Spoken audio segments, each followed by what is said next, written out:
Well, they put their lives on the line, defending our freedoms, and now President Trump making sure our veterans get the care they deserve, signing landmark VA reforms into law yesterday. Here to break it down, Marine Corps veteran and Concerned Veterans for America Director Dan Caldwell. Dan, thanks for joining us this morning. You were there yesterday, standing prominently behind the president when he signed that bill. First of all, let our viewers know, what will this do?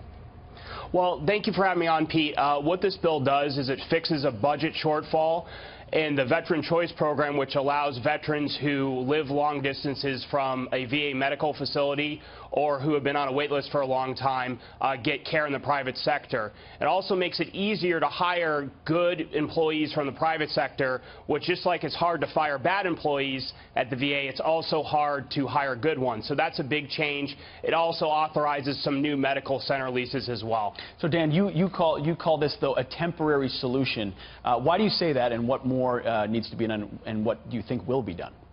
Well, Pete, as you know, as somebody who's worked on these issues a long time, the Veteran Choice Program was never intended to be permanent.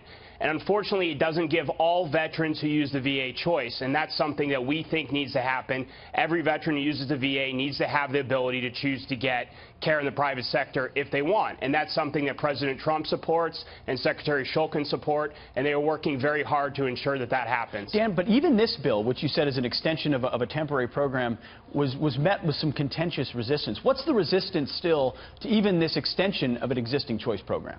Well, unfortunately, there's a lot of people here, mainly in Washington, D.C., who don't think that veterans who use the VA should have choice.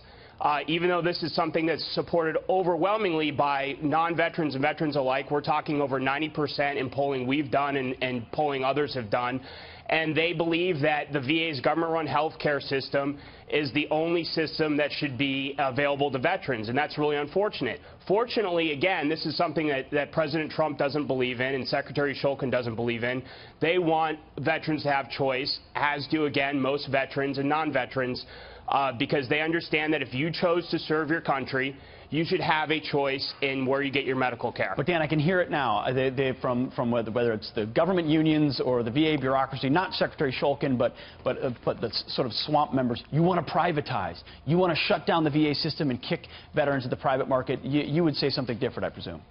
It's absolute nonsense. Giving veterans the ability to choose where they get their health care isn't privatization.